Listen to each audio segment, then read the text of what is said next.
All right, thank you everyone for getting on this week. This is week 4 for DealerPRO's Fixed Ops Management and Leadership Through Challenging Time forum series. We developed these forums for obviously these challenging times through the coronavirus, and helping us all have a forum where we can get together, share some best practices and ideas on what folks are doing to better accommodate their customers through this. So every week we start these with a quote, and this week's quote in particular is from John Maxwell, and he says, "Change is inevitable, growth is optional." And I thought that made a lot of sense, considering we've been at this now for a couple, 3, 4 weeks, depending on where you're located. And we've got a lot more weeks ahead in order to determine what path do you want to take in your service and parts operation. Do you want to be growing? Do you want to figure out how to tackle this head on and do better at accommodating your customers and get back to where you were prior to the coronavirus?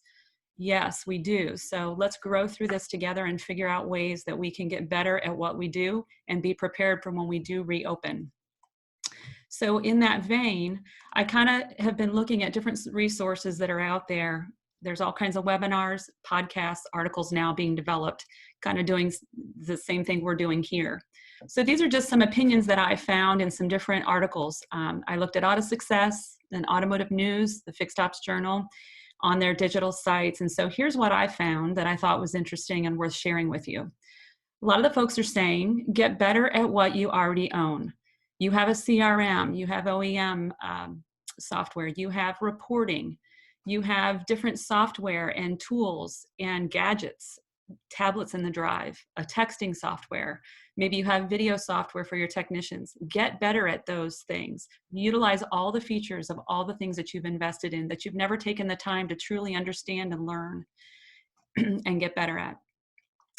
Create a plan now for keeping the new practices that you've instilled in these last few weeks, because they tell us that they are going to be with us in the coming weeks and months. We don't know how long. Different people say different things, but there will be some things that will be changed for good. And so the disinfecting, maybe it's the pickup and delivery of vehicles, online scheduling, maybe there's a new service drive process that's developing through all of this in order to maintain some sort of social distancing guidelines in the future.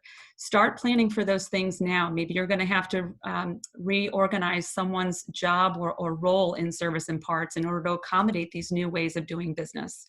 I know that with pickup and delivery, many people have been mentioning that in a lot of the articles and podcasts that I listen to, saying that customers are comfortable right now. They really like the ability to pick up, whether it's food, whether it's a new car, whether it's getting their car serviced, and a pickup and delivery option for that.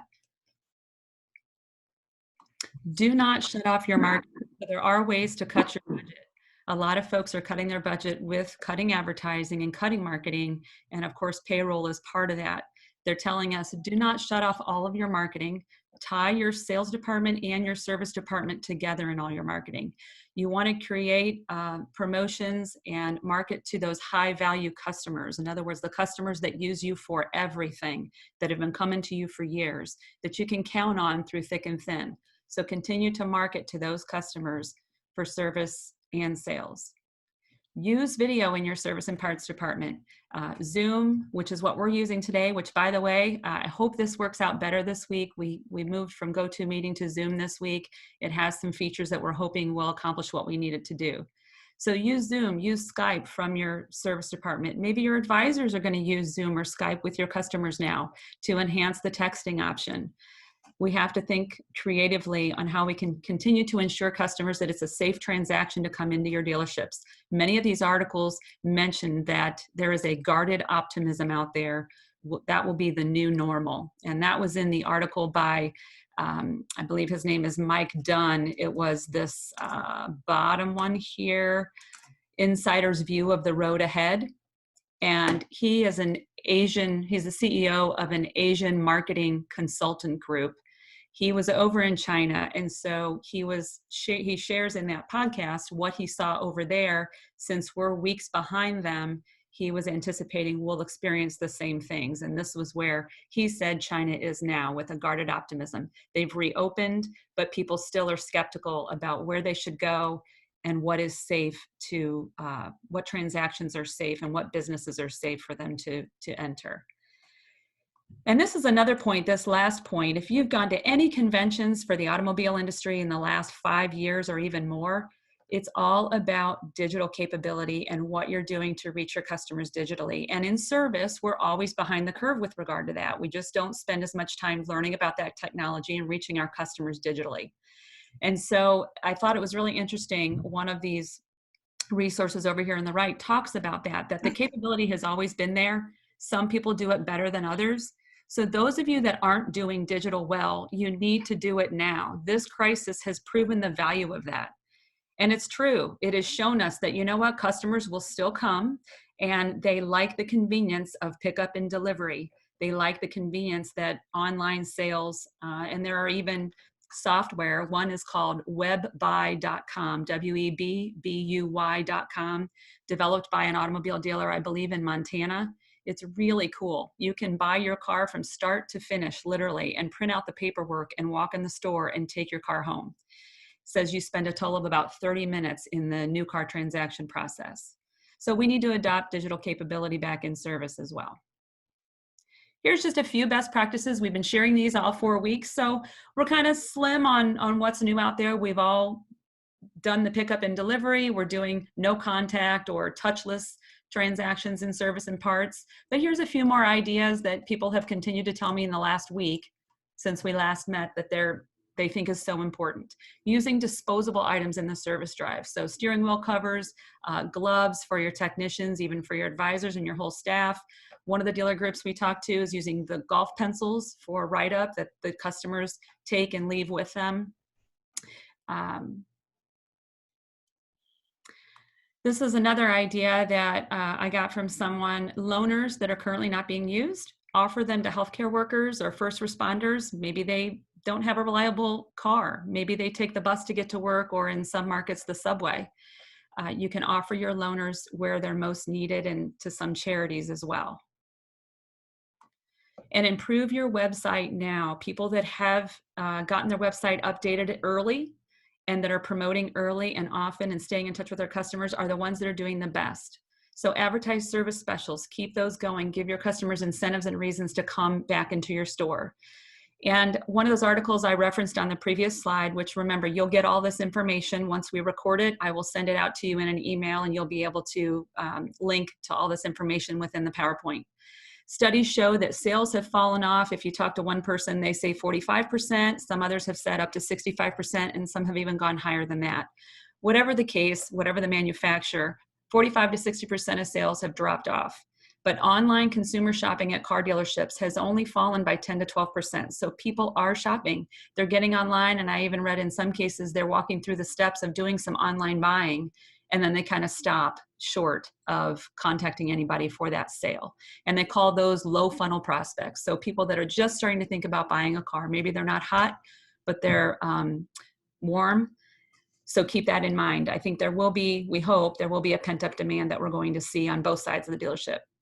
This list is something I'm not going to review with you, but it's a list of things that our trainers came up with on staying productive in service and parts during the coronavirus. What are some things that you can do while you don't have as many customers coming in the door? So your duties have changed a little bit. And so we talk about making improvements in the shop, making service drive improvements, maybe looking at all your processes, taking an inventory of things. All right, so I'm going to turn it over to Bill Horgan. He's one of our directors of our training, and he's going to start talking about, he's going to pick up where we left off last week, the attributes of successful fixed ops leaders. All right. So last week we talked about, some of the important attributes of managers. We're probably going to get into that a little bit more in depth. What are some of the things we could look at? And one of the first ones, it says you need to be disciplined. It says to bring a group under control or to impose order upon. Lots of times when I see those words, it sounds strict, it sounds tough, but what do people look for in a manager? They want to know that the group is under control. They want to see that there's order in the way things are going around, that people are following the processes that are in place. One of the most common things that we hear when we go in and train in dealerships is that There's no order around here. People just do whatever they want. And that's why it's so important for a manager to be disciplined and to be disciplined with their people. It also says that manager defines that path to be followed, is disciplined in their behavior, but is also disciplined in directing your employees' behavior. And without discipline, there is regret. And what does that mean? You know, if we're not disciplined now, we're going to be regretful later. So that's why it's more important. I always say to managers, micromanage processes in the beginning. Once you do that, it's much easier to keep them in place down the road. So you got to be disciplined in putting those processes in place with people. The next thing it says is you got to be rigorous, and it says to be strict, accurate, and precise. It means following a doctrine, principle, or idea without wavering.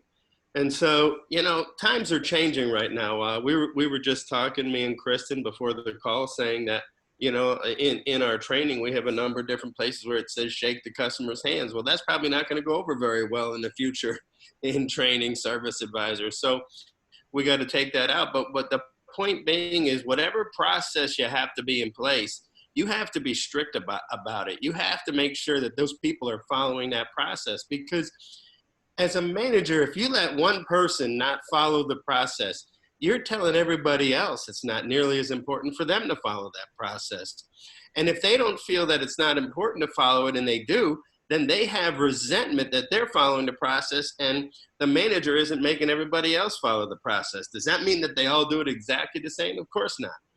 We want that diversity, but the idea is that if we're going to say a walk around is a part of every write-up, and then we need to make sure that a walk around is part of every write-up. We need to be strict, we need to be accurate, and we need to be precise with those sorts of things.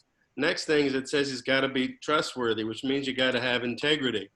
So you define a path of the rest of the team, and if you don't have that, if you're not trustworthy, if you don't have that integrity, people are going to think that it's not important in that business. So if dishonest, he or she impacts all the team members, and the manager then has absolutely no credibility. And you need to be dependable. You know, the other people rely on you. If you say you're going to do something, you got to follow through on it. And when the manager says something is going to happen, it's got to happen.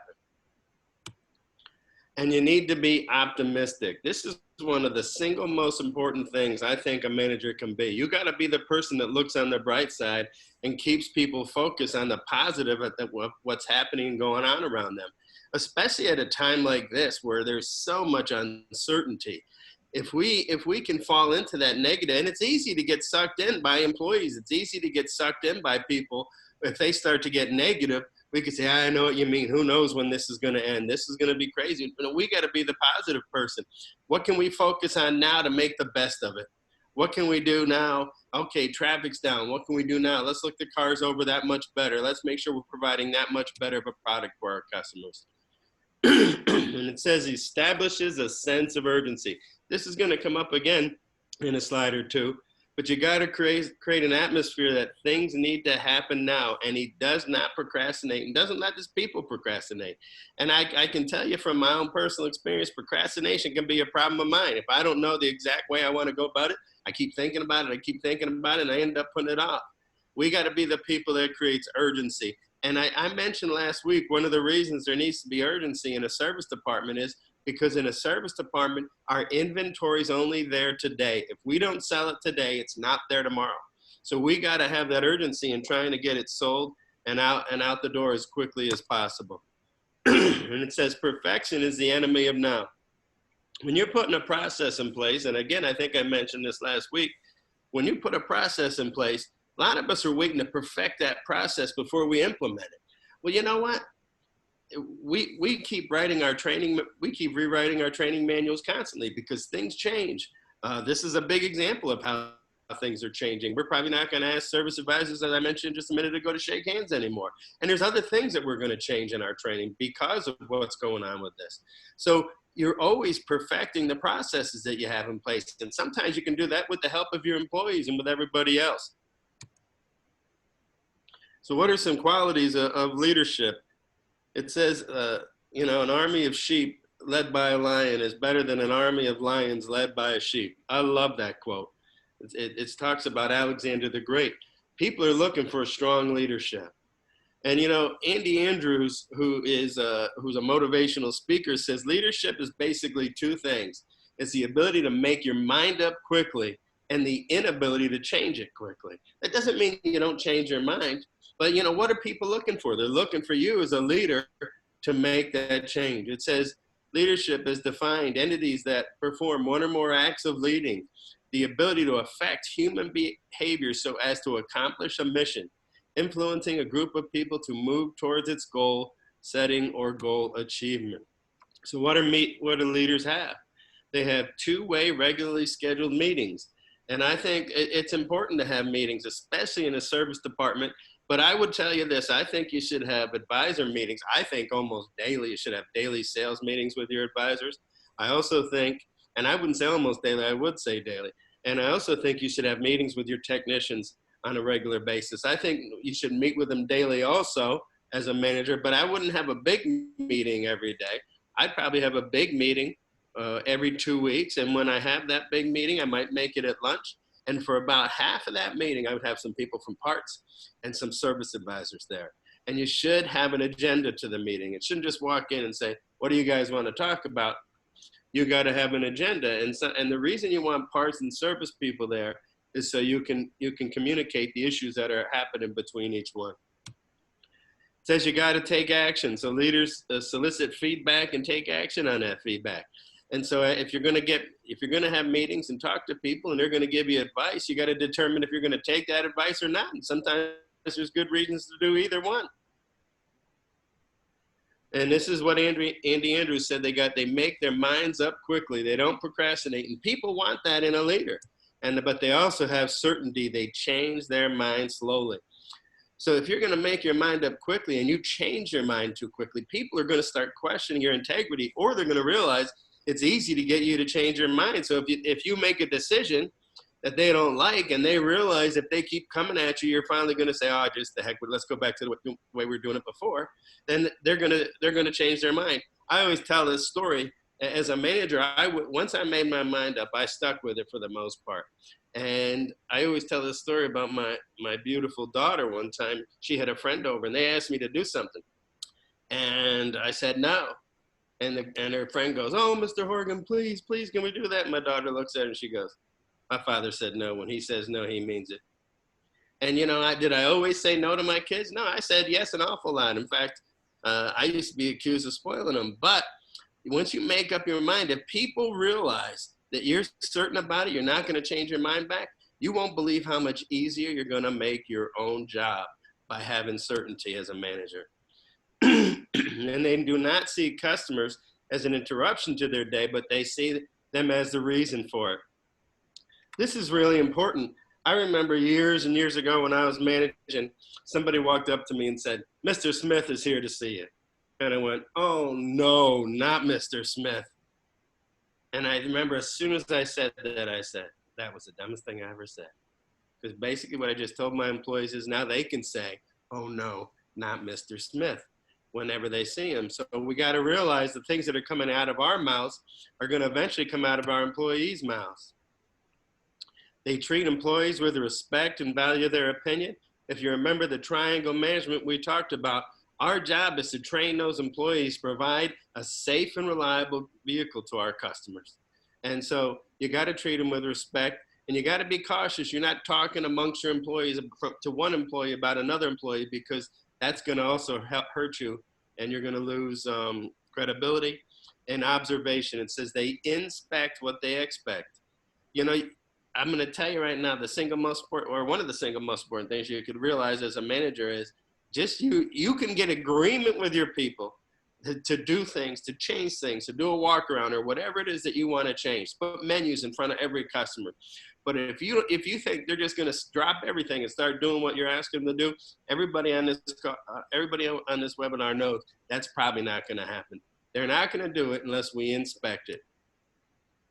In implementation, they're looking for you to make things happen. They want you to see the changes. Sometimes I'll walk in employees and I'll say, how come you didn't change that if you don't like it? And they'll look at me and they go, I'm not the manager. Well, they have good ideas. Sometimes we got to realize we got to maybe get their opinions. They're in the middle of it, planning. They have a plan of where they want to go.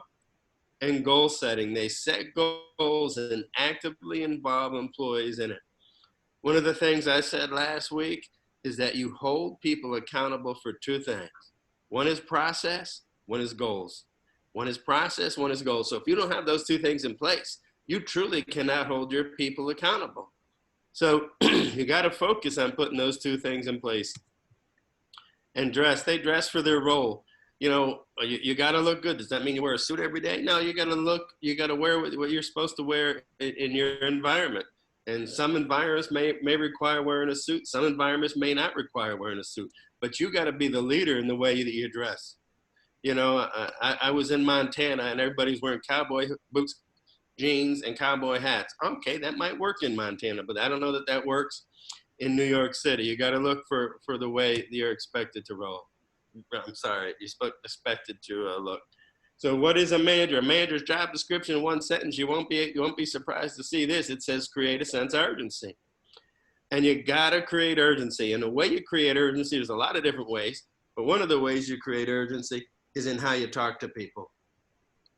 And when you're talking with people, if you talk really fast, it creates urgency. If you ask people the same questions over and over and over again, it creates urgency. And people start to realize that you're creating urgency by doing that. How many upsells did you have today? How many or ASRs did you have today? How many menu sales did you have today? What's your productivity going to be today? How many hours are you going to produce today? If you keep asking those questions and you do it every day to all your employees, they're going to start to realize how important, which makes them more urgent because they don't want to give you a bad answer. Nobody wants to say to you, I don't have any upsells today. You create urgency by asking a bunch of questions like that.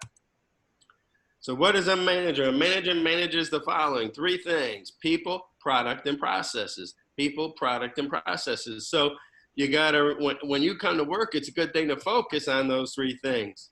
And it says a leader leads by example. And it says the task of a leader is to get his people from where they are to where they have not been. It's written by Henry Kissinger. I love this next quote. It says, leadership is the art of getting someone else to do something you want done because they want to do it. And that's truly what true leadership is getting someone else to do something you want done, but it's because they think that they want to do it. And there may be good reasons. You got to be a salesperson. And a manager, your job is to persuade people, to get them to believe in the new processes. And you got to do that by presenting the features and benefits of the new processes and the new products you want them to sell.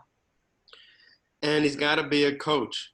And, you know, coaching to me is one of the more difficult parts of being a manager because it means being out there. It's getting people to do things on a regular basis. Coaching isn't training. Coaching is you've already been trained. Now we got to take that training and put it to work. And it's done in order to strengthen their skills and their proficiency. And you got to be a motivator. A manager must keep people focused on the goal and be enthusiastic about achieving it as a team. And you got to get people working together. That triangle management that we talked about last week gets people motivated to work together as a team because we start to realize that we have all the same goals in mind. And it says he's got to be a mentor, which means we got to advise and teach our employees on team building skills, and you got to be a trainer, which means selling everyone, getting everybody focused on the same things, and then going through with positive reinforcement for that continuous improvement that we're looking for. So what service department processes does every successful fixed ops manager do really well? We're not going to go through all the processes, but one thing that I talked about 2 weeks ago that I think is one of the single most crucial processes in a service department is getting a good appointment process in place. And there are some particular things about an appointment process that I think are extremely important. So it is critical that our appointments are scheduled consistently in order to maximize technician productivity.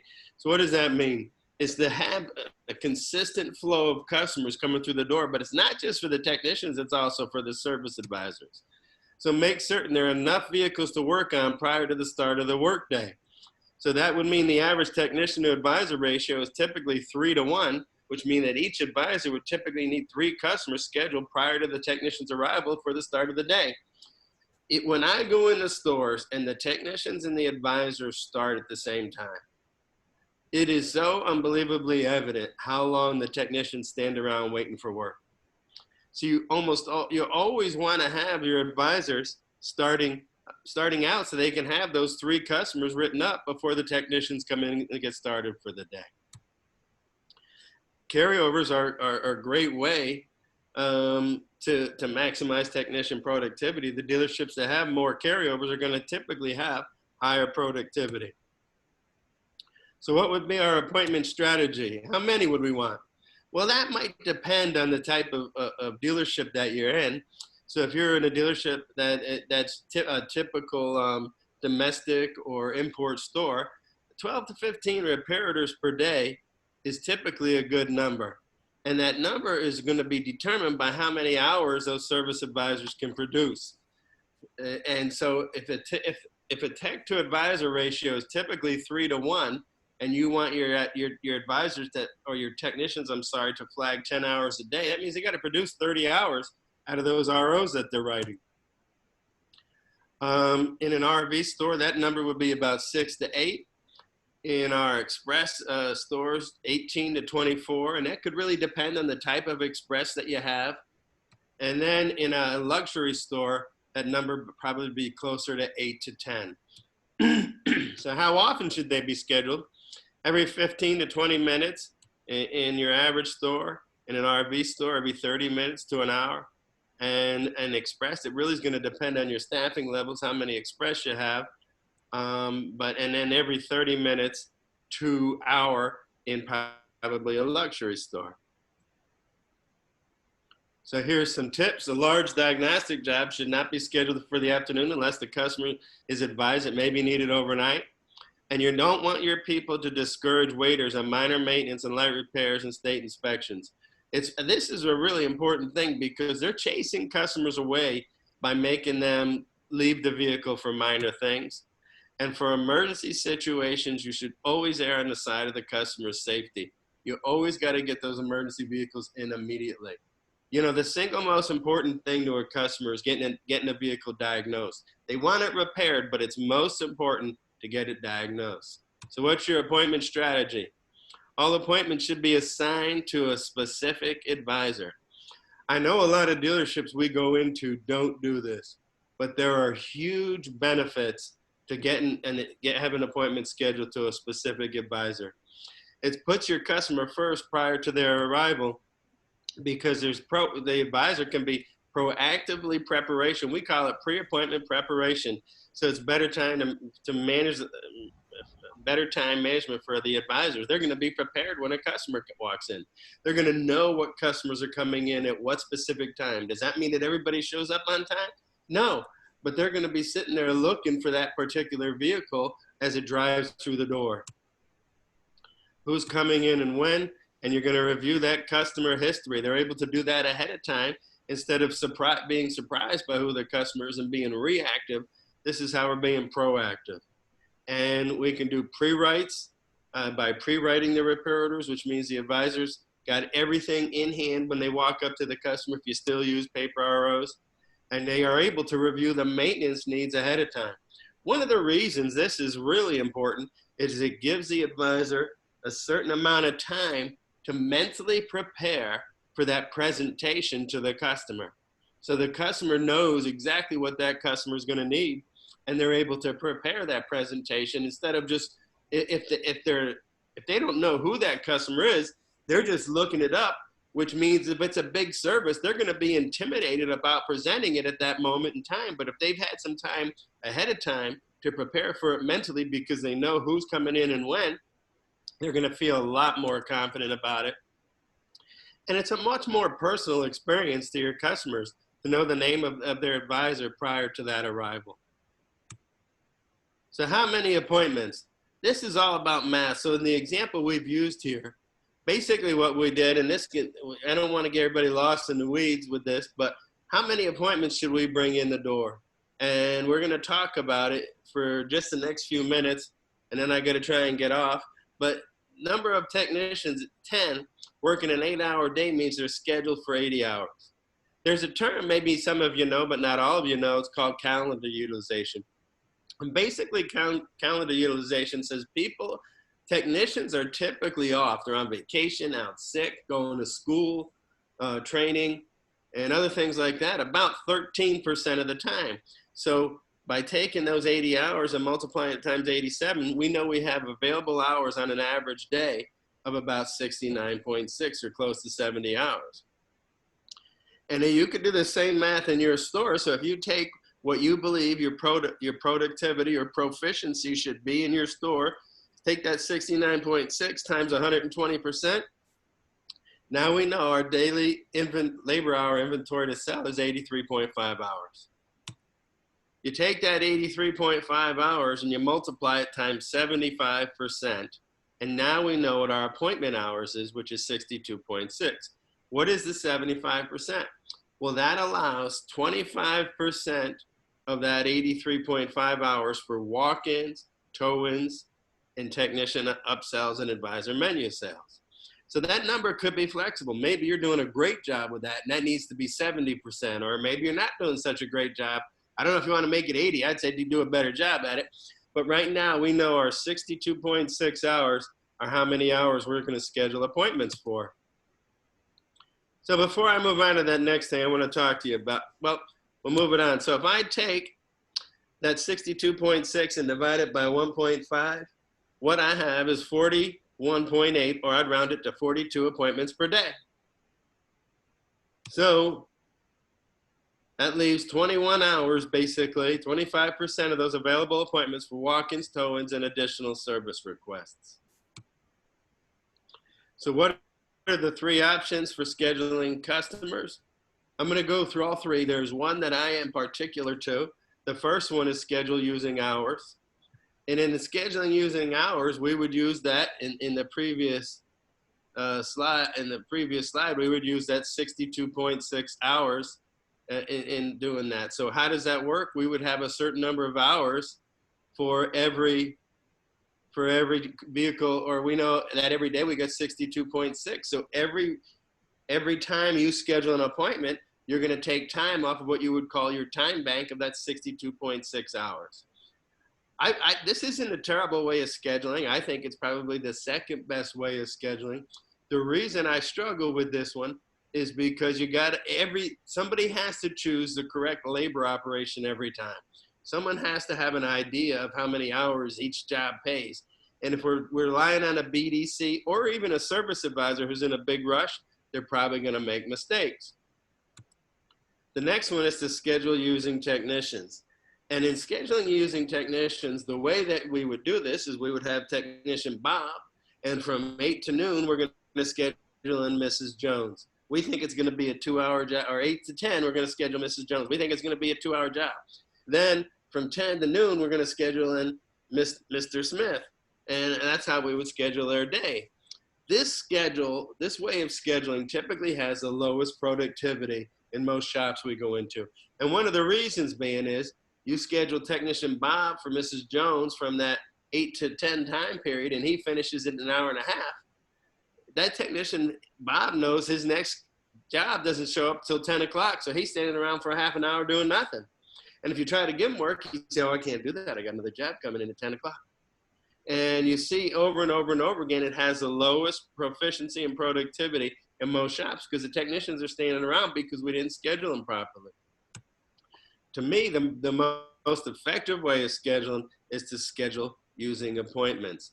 And the reason that it's so effective, and we have a couple of additional slides here, but I've got to end this in just a couple minutes, or in just a minute or two. I'm going to back up just a couple of slides here. And by looking at this thing here, the number of appointments per day is 41.8 if you look at the very bottom of the screen.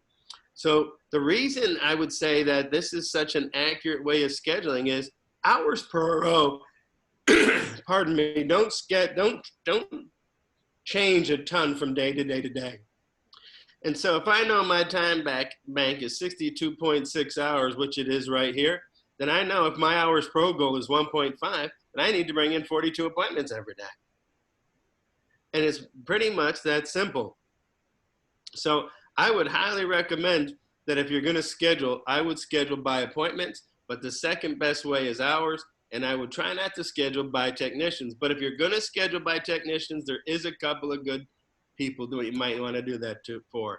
If you got a diesel technician, you can schedule for them. But I would tell you this, if you're doing a lot of diesel work, you should probably bring it all in anyway as quickly as you can, because if you put diesel trucks up, they're typically work trucks and you're going to lose that customer over a period of time. Kristen, I think I'm going to stop there because I'm about up to my time. Okay. Let me Did you just, want to take back over?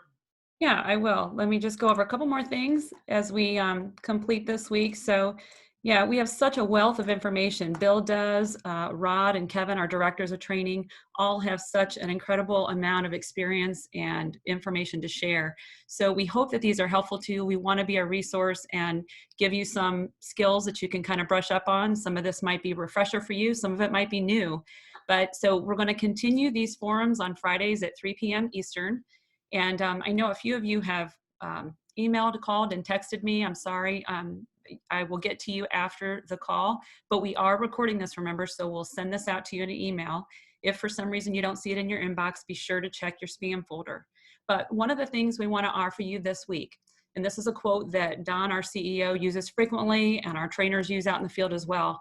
There's a quote by, it's quoted by several people. That's why I didn't give credit to any one particular personality, but amateurs practice until they get it right. Professionals practice until they can't get it wrong. And I think Bill talked about that maybe a little bit last week. But so we want to give you free 30 days free of our online VTN. Many of you are on this call that are current customers of ours, and you already have the online training. We'd challenge you to go back to day one. Start with Advisor Pro Basic and Manager Pro Basic and work your way back up. You can never train enough on some of these concepts, especially in a sales position. We all get stale. We all create bad habits. We all get away from the basics. And as a manager, there are a lot of basics that you should be doing on a daily basis. And our manager training online will walk you through that. And Bill talked about the scheduling process. That is all covered in our fixed ops training that's online. There's 88 chapters there of advisor and manager content. So if you'd like to take advantage of that, you'll have that link in this PowerPoint once you receive it, and I'll get it out sooner this week. I'm going to try to get it done today, and you'll get the recording there. It's going to ask you to fill out a web form, and then once we get that web form, we may need to call you just to verify. We want to make sure that you are an employee of a retail dealership, whether you're a dealer, a GM, a fixed ops manager, or an advisor. Go ahead and fill out that form as to who wants the login credentials, and then we'll verify either by email or phone, and you're free to log in, no strings attached. So it's the least we can do for you right now during this challenging time, and we want everybody to hit the ground running when our stores do open back up fully, and we're delivering those top-notch customer experiences that we all wish to give to our customers. If you have any questions, Bill's email is there, bhorgan@dealerprotraining.com. Mine is K Williams, and there are resources on our website at dealerprotraining.com. And if you want to access the previous weeks of the forum, you can go to the PowerPoint here. It's also listed on the Auto Success website. I think several of you found our links there. So if you go to Auto Success, I think it's autosuccessonline.com, you can see us linked in the fixed ops section for all of our weekly forums. I guess if we've got a couple minutes, I will go ahead and unmute you, but yay, I'm so thrilled that we did go to this new Zoom platform this week. We had zero feedback, no background noise. So I am going to unmute everybody real quick. If you've got a question, please share it, or a best practice or an idea. I see several of our customers on this call, so speak up and join us if there's something you'd like to share.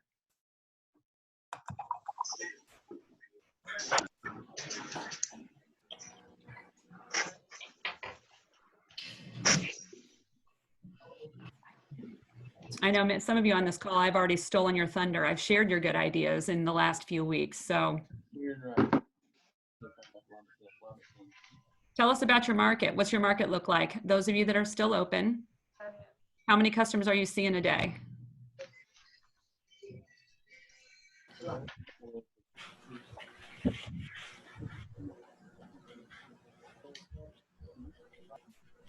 All right, well, I'm going to close the call. Then I want to let you know, next week, we are going to start with how to achieve 100% service absorption. We'll have one of our trainers on that call, It will be full of a lot of really good content and good information. So share the link, share the login. This particular meeting will be a recurring meeting. So the login that you use today will be the same one for the following weeks. So Friday, 3 p.m. Eastern. And thanks again for joining us. I hope you have a really nice weekend. Happy Easter to everybody, and take care. Thank you, Bill and Kristen. You're welcome. Bye, everybody. Thanks, you guys.